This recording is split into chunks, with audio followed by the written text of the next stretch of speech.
Imana rero Imana izakorera bizi, ntugakorera Imana uvuga ngo reka nyikorere nanjye ngirire icya. Nzabarinda mu giga y'Abanyegiputa ari mu bibazo, jya umusengera. Nubona mwene so ari gushaka gusubira inyuma yari umukristo, jya umusengera, bijye bikubabaza. Nubona yaragwagwanya, bijye bikubabaza. Nubona umurimo w'Imana utajya mbere, bijye bikubabaza. Rero mureke tubane n'Imana.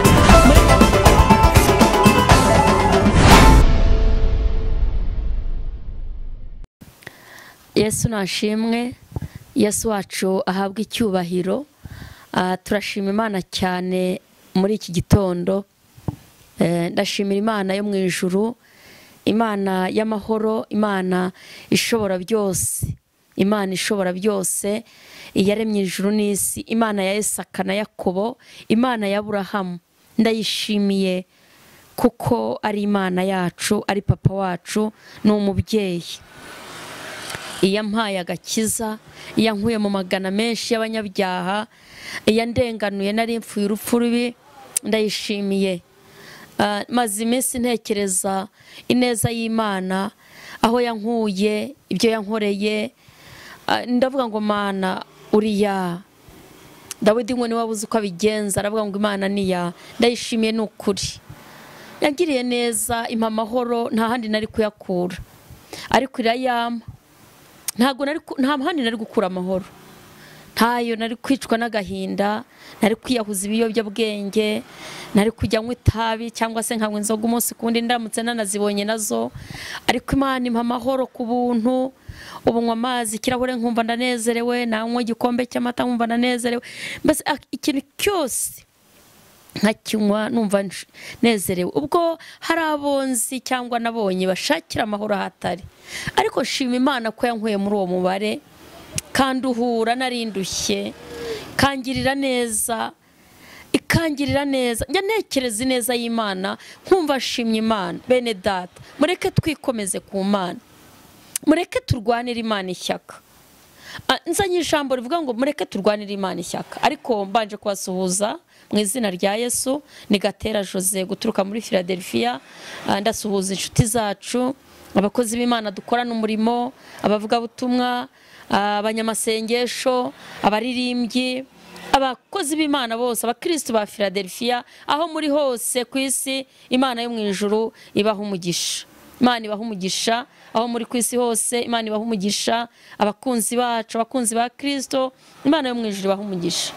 Ndagira ngo rero mbabwire ngo nimureke tugirire Imana ishyaka, irabizirikana ikabireba. Mureke tugirire Imana ishyaka, tugirire Imana ishyaka, tuyivugire, tuyivugire, tuyivugire, tuvugire Imana, dukorere Imana, tuyivugire, tuvuge kugira neza kwayo, tubwire ababyeyi, tubwire abagabo, tubwire abasore, tubwire inkumi, tubabwire ko Imana igira neza, iyaremye ijuru n'isi. Yitwa Ndiho, yitwa Ndiho, yitwa Ndiho. Farawo yashatse kwigereranya n'Imana igihe Imana atumaga Mose muri Egiputa, ngo iramubwira ngo twara iyi nkoni, hanyuma Farawo nashaka kukunaniza ikubita hasi uko ari igitangaza. Ngo Farawo arabiseka cyane, ngo Mose akubise hasi inkoni ngo bivamwo inzoka. Ngo Farawo araseka, burya hari agatwenge kerekana yuko kagusuzuguye. Umuntu agaseka ariko bigaragara ko ibyo wavuze cyangwa ibyo ukoze atari byo.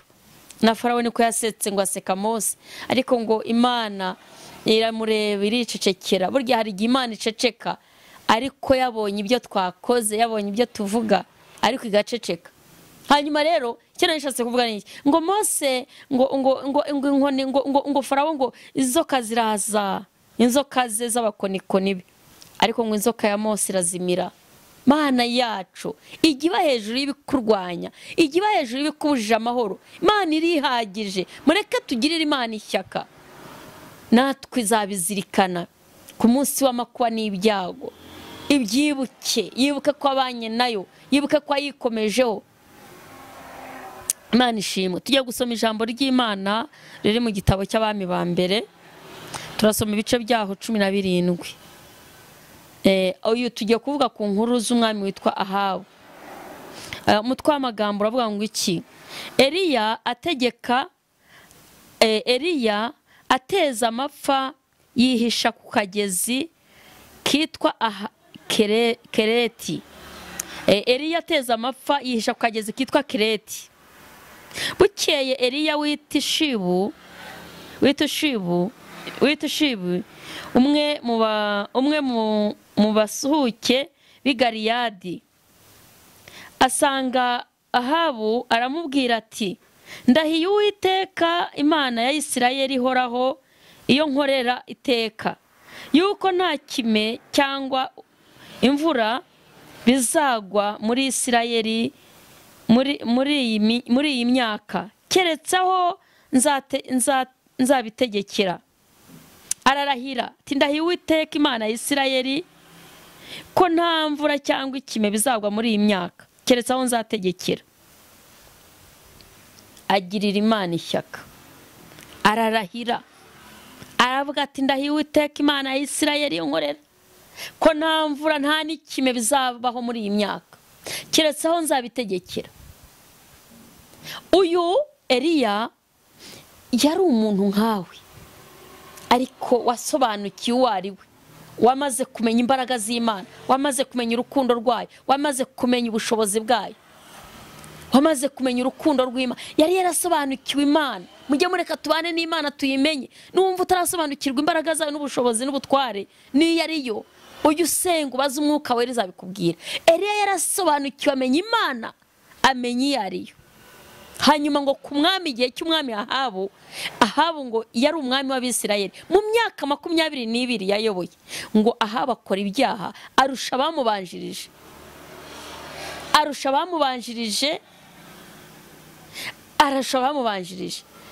ngo ababaza Imana, ababaza Uwiteka. Rero kubera Ahabu yababaje Uwiteka, ngo Eliya agira ishyaka, agirira Imana ishyaka, aravuga ati ibi bintu Ahabu akoze ndumva ntabyihanganira, ibi bintu Ahabu ari gukora ndumva ntakomeza kubyihanganira. Aravuga ati ndarahiye Uwiteka nkorera nta mvura nta kimwe kugeza aho nzabitegekera. Kubera iki? Yari yagiriye Imana ishyaka. Yabonaga Ahabu umwami w'Abisirayeli akoze ibintu bibi, ngo yashatse umugore mu Bashidoni arangora umugore Ezeberi, ngo yari umugore w'igishegabo utarumvaga Imana ya Isirayeli, utarashaka no kubimenya. Ibyo bintu bibabaza Imana, ngo yubakira Bali icyotero muri Samariya mu nzu ye. Isamariya yubakiramo mu nzu ye, yubakamwo icyotero. Bibabaza Eliya, amenya izo nkuru arababara. Bati koko Ahabu ageze kubaka icyotero mu nzu ye i Samariya, yimuye Imana ya Isirayeli. Biramubabaza. Reka nkubwize ukuri, jya ugirira Imana ishyaka. Nubona umuntu avuga Imana nabi bigutera umubabaro, nubona umuntu akora ibintu bibi bigutera umubabaro. Ngo arababara, aravuga ati ni ukuri nta kindi nakora uretse guteza amapfa. Abantu bagasonza, imirengwe ikarangira. Abantu bagasonza bakamenya ko Imana ariyo nyiribiye. Abantu bagasonza bakamenya ko Imana ishobora byose, kuko aho izuba ryaka, ahatari ikime, ahatari imvura, haba inzara. Abantu barasonza, abantu imigongo ikegerana, inda zikegerana, nta bitwenge bihaba, nta mirengwe, nta kuvugana agasuzuguro bishobora kuba mu nzara. Umuntu ushonje ntavugana agasuzuguro, ahubwo avuga aciye bugufi yiyoroheje ngo arebe ko ari umugirira neza. Rero iki ni cyo gihe Eliya yagize ishyaka. Igihe Ahabu yakoze ibyaha, ngo abona ko ibyaha Yerobowamu yakoze ngo bidahagije, ngo ariyongeza yubakira Bali icyotero i Samariya iwe mu rugo, ashaka Ezeberi. Ezeberi yari umugore w'igishegabo utarubahaga Imana, yakoreraga imana zabo, mbese yimura Imana muri Isirayeli. Ibintu bizimura Imana ujye ubigendera kure. Ntukabe mu gitaramo cy'abantu batubaha Imana, ntukabe mu gitaramo cy'abantu batavuga Imana, ntukabe mu gitaramo cy'abantu basuzugura Imana.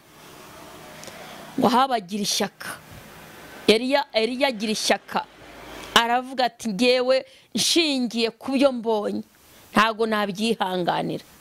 Kandi nugira ishyaka ryiza Imana izagushyigikira, nugira ishyaka ryiza Imana izabana nawe, nugira ishyaka ryiza Imana izaguhagararaho, Imana izaguhagararaho. Ateje amapfa, yirengagije ko nawe azasonzera muri abo bantu, yirengagije ko nawe atazahabona amazi. Aravuga ati ariko no, imvura ikime nibihagarare. Aka ni agasuzuguro muri Isirayeli. Muntu w'Imana, Imana yufite ishyaka ryiza, Imana yishakira inzira. Njya nibuka ukuntu Yosefu ngo yahamije mu rugo rwa Potifari, ngo muka Potifari yari yamubengutse, ariko Yosefu aravuga ati nukuri sinasuzugura databuja ngo nsuzugure n'Imana. Ngo aranga yanga gusuzuguza Imana. Ntugasuzuguza Imana ngo ubone akazi, ntugasuzuguza Imana ngo ugaburirwe, ntugasuzuguza Imana ngo uzamurwe mu ntera. Cyo hamye Imana, Imana yakwishakira inzira. Ngo muka Potifari aramugambanira ku buryo yagiye agera mu nzu y'imbohe aranafungwa, ariko Imana imusangayo. Imana imusangayo.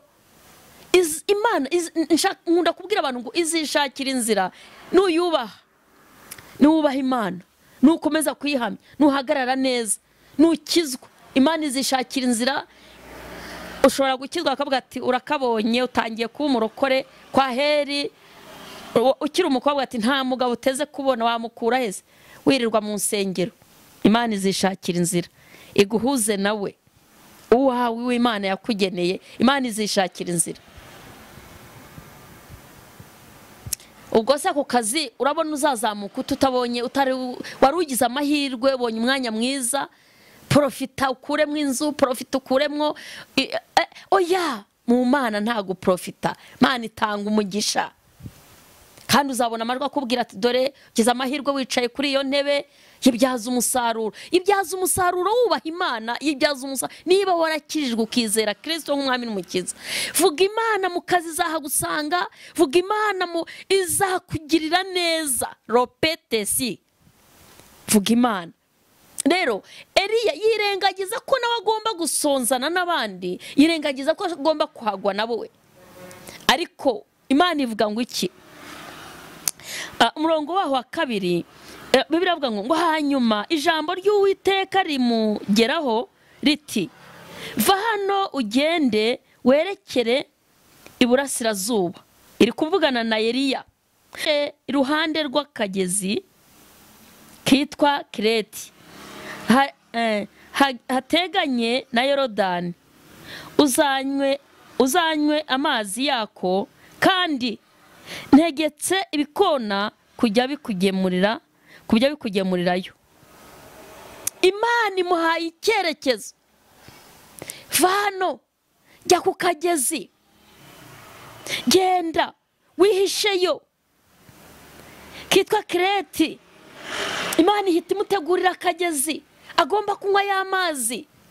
Nuhamya Imana, nugirira Imana ishyaka, izagutegurira ukubaho. Nugirira Imana ishyaka, izagushakira ubuzima. Nugirira Imana ishyaka, ntabwo izaguhana. Imana ibwiye Eliya ako kanya, tiva hano wowe genda, hagiye kuba inzara, hagiye kuba amapfa, hagiye kuba ibibazo. Genda, haguruka ujye Kireti, wihisheyo, zakwereka ubwihisho. Imana nuyihamya zakwereka uko wihisha, zakwereka uko ubaho, zakwereka uko urya, zakwereka uko wambara, zakwereka uko ukora. Dosikarabo, ikishaka niki nukuhamya ukagirira Imana ishyaka. Eliya yari yirengagije ko nabagomba, aravuga ati nidushaka dupfe, ariko ntabwo umuntu yakomeza gusuzugura Imana. Ndeba ndabizi ko ibintu nanjye nabigiramo ingaruka. Hari abasore 3 bahamije Imana, uwitwa Shadraka na Meshake na Abedenego, ngo baravuze ngo bajye bubararira ngo igishushanyo. Baravuga bati nukuri mwami, ibyo ntitwabikora, ntabwo twabikora. Ati none mutabikoze murakizwa n'iki? Ihitanura ry'umuriro. Baravuga bati nukuri Imana dukorera yadukiza uriya muriro, ariko itanabikoze nta cyatuma dupfukamira, ntabwo twabikora. Baranga, baravuga ati ishobora no kutawudukiza, ariko ntabwo turi kubararira ibigirwamana, ntabwo turi bwubararira ibigirwamana niyo itari budukize. ntukubaha Imana kugira ngo iguhe umugati, ntukubaha Imana kugira ngo oya, ntabwo ari ugusha, ntabwo ari ukuvunja, ntabwo ari magirira. Imana yubahe kuko ari Imana, ibyo izakora irabizi. Imana rero ibyo Imana izakora irabizi. Ntugakorere Imana uvuga ngo reka nyikorere nanjye ngirire icya. Eliya we yagize ate? Yagiriye Imana ishyaka. Ashaka iki? Ayumvaga yaravuga ngo ibi ntabwo nabyihanganira kubona Ahabu yubakira Bali icyotero i Samariya, kanagasuzuguro. Agirira Imana ishyaka. Ntabwo yigeze yita ko inzara nawe izamwica, ntiyitaye ku nyota azagira, ntiyitaye ko ntazasonza. Aravuga ati weya, niyo napfa ariko kubera Imana, niyo napfa ariko kubera Imana. N'abantu mwe bantu bagira ishyaka ryiza, Imana irabashyigikira. Hanyuma ngo Imana amuga ngo ihuta, wiruke, hunga, genda ujye Sarifati, wihisheyo, ujye ku kagezi, genda wihishe ku kagezi. Ngo Eliya aragenda ajya kwihisha ku kagezi, kandi ngo akajyamo amazi yako. Imana ishimwe. Imana rero ngo imutumaho n'ibikona bikajya bimugaburira, igikona kikamuzanira ibiryo, akanywa amazi y'akagezi, igikona kikamugemura umutsima n'inyama. Kubera iki? Kubera ko ntabwo yigeze asonza, ntabwo yigeze asonza, ntabwo yigeze asonza Eliya, ntabwo yigeze yicwa n'inyota. Yatunzwe n'akagezi kari hafi ya Yorodani. Imana yari yaragateguye. Hari ibyo Imana itegurira uyubaha, hari ibyo Imana itegurira abakiranutsi, hari ibyo Imana itegurira abayubaha, hari ibyo Imana itegurira abantu bayigirira ishyaka. Imana ibizagutunga iba yarabiteguye. Ifite stoke, ifite ububiko, ifite imyambaro, ifite ibyo kurya, ifite ubuzima, ifite farumasi. Irashaka kuyigirira ishyaka. Hanyuma Imana ibwira Eliya, iramubwira ngo haguruka, hunga. Niryo jambo twari dusomye. Iramubwira ngo haguruka uhunge. Hanyuma umurongo wa 5 havuze ngo iki? Ngo nuko aragenda agenza uko Uwiteka avuze, ajya kuri ako kagezi Kereti, ahateganye na Yorodani, agumayo. Ibikona bikajya bimugemurira umutsima n'inyama uko bukeye uko bwije. Ariko ninde wagemurirwa n'igikona inyama? Igikona kigira amerwe kukurusha, igikona kigira amerwe. Ariko kuko Imana ariko yari yategetse, igikona mujyanye ku kagezi, anyweye amazi, aho amazi yabuze. Abandi bishwe n'inyota, we nta nyota afite. Hanyuma itegeka igikona avuga ati ntabwo azatungwa n'amazi gusa, mujye mushyira umukozi wanjye umutsima, mumushyire n'inyama. Ntabwo azarya umutsima utagira inyama. Urumva imbaraga zisumba byose. Iyo yatungishije Eliya umutsima n'inyama, aho yihishe izananirwa ite kukugirira neza? Niko ijambo ry'Imana rivuga ngo yaduhaye umwana wayo w'ikinege ikunda, yabuzwa n'iki kumuduhana n'ibindi byose dukeneye? Imana ikeneye ko igirira ishyaka ugahamya muri abo bantu mukorana, aho hantu wirirwa, muri urwo rugo. Hamya Imana, yivugire, irashoboye kugirira Imana ishyaka. 2022 haguruka ugirira Imana ishyaka. Ubwira abasore ko Yesu agira neza, ubwira abasore ko Yesu aruhura, ubwira abantu rushye, ubwira ababyeyi, bwira abantu, vuga Imana neza. Itanga akazi, iragabura, irashoboye, ikiza indwara zikomeye. Yabwiye Abisirayeli ngo nimunyumvira nzabarinda mugiga y'Abanyegiputa, mugiga ntayo muzarwara. Nimunyumvira y'abantu bumvira Imana, hari ibyo ibakinga. Y'abantu bumvira Imana, hari ibyo igenda ibarinda, hari ibyo igenda ibasimbutsa. Y'abantu bumvira Imana, y'abantu bagirira Imana ishyaka. Imana dusenga irazirikana, irazirikana. Bene data, icyo dusabwa n'iki? Ni ukubana n'Imana. Reka twihe intego, reka duhaguruke dufate ingamba tuvuge ngo noneho Mana tugiye gukora ibyo tutakoze, tugiye kugirira Imana ishyaka. Abantu nibavuga Imana nabi wumve bikubabaje, ushobora kuba utanarwana ngo ubishobore, ariko umutima wawe wumva ubabaye, unabasengere byonyine. Nubona abantu bakorera Imana bafite ukundi bashaka izindi nyungu, nukuri ugira ishyaka, babwiza ukuri, ntugatinye. Kuko biravuga ngo tutabwira umunyabyaha ko azapfa, ngo gupfa ko azapfa, ariko tubazwa amaraso ye, kuko utamubwiye kandi ubizi.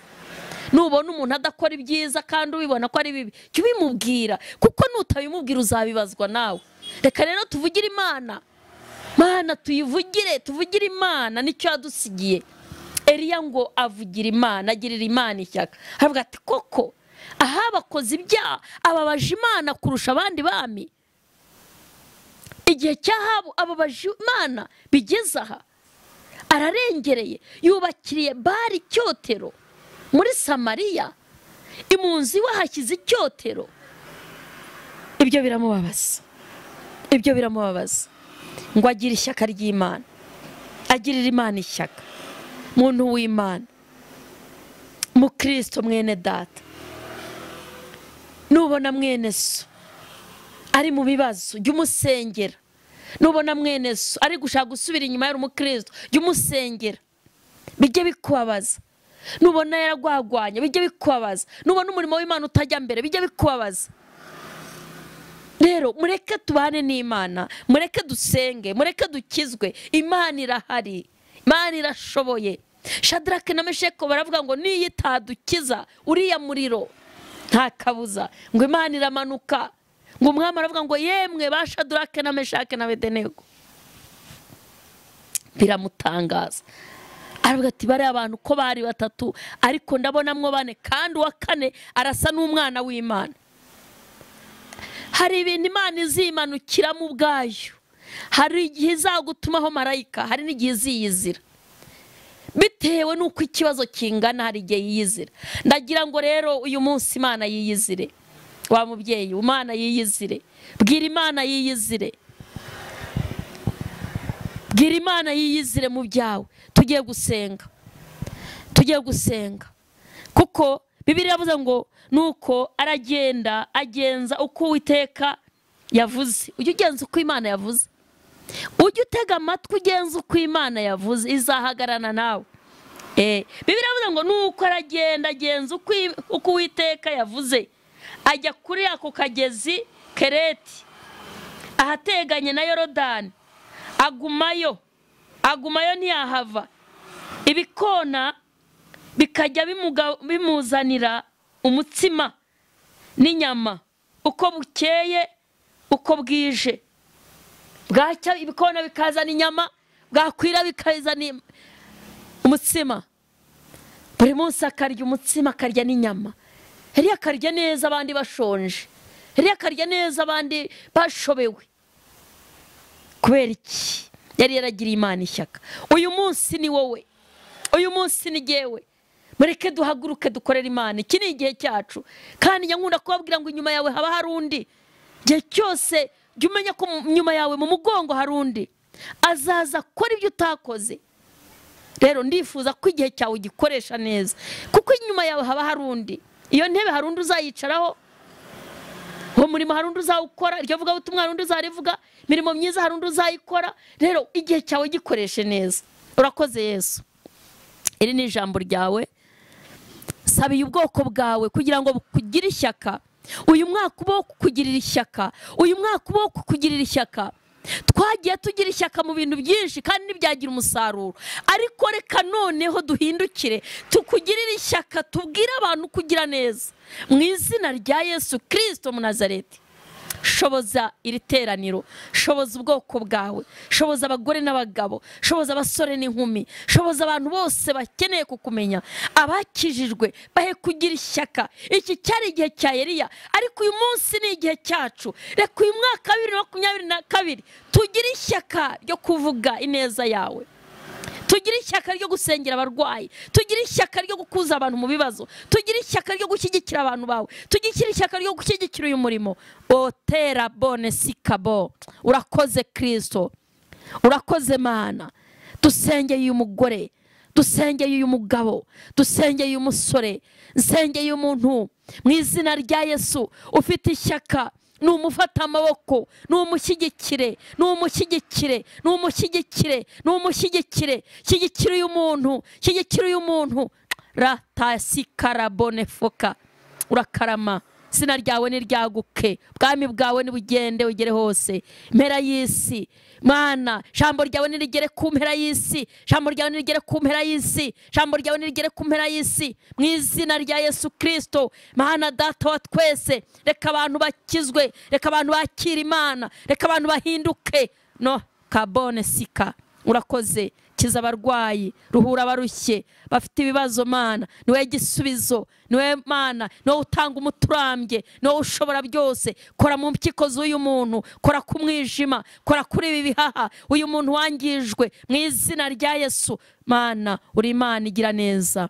Dusengeye igihugu cyacu, dusengeye abayobozi, dusengeye iteraniro, dusengeye Mwami Imana abanyarwanda bose abakeneye kukumenya, dusengeye isi uw'izina rya Yesu. Abarukena baremerewe nubaruhure, shyigikira abashumba, shyigikira abakristo, shyigikira itorero rifata amaboko. Wavuze ko ryubatse ku rutare, niko wabwiye Petero, urabwira ngo itorero ryubatse ku rutare, marembo y'ikuzimu ngo ntazarinyeganyeza. Ora posi karabone, shyigikira itorero Mana. Urakoze ko umurimo ari uwawe, cyubahiro kibi cyawe. Habana ishyaka ryo kugukorera, habana ishyaka ryo kumva ijambo ryawe. Urakoze kubyumvise, ni mu izina rya Yesu, amen.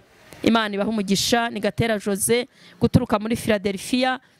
Telefone yanjye ni 0785 98 944, 0785 98 944 na 0722 74 34 93 1. Imana y'amahoro ibaha umugisha naho ubutaha.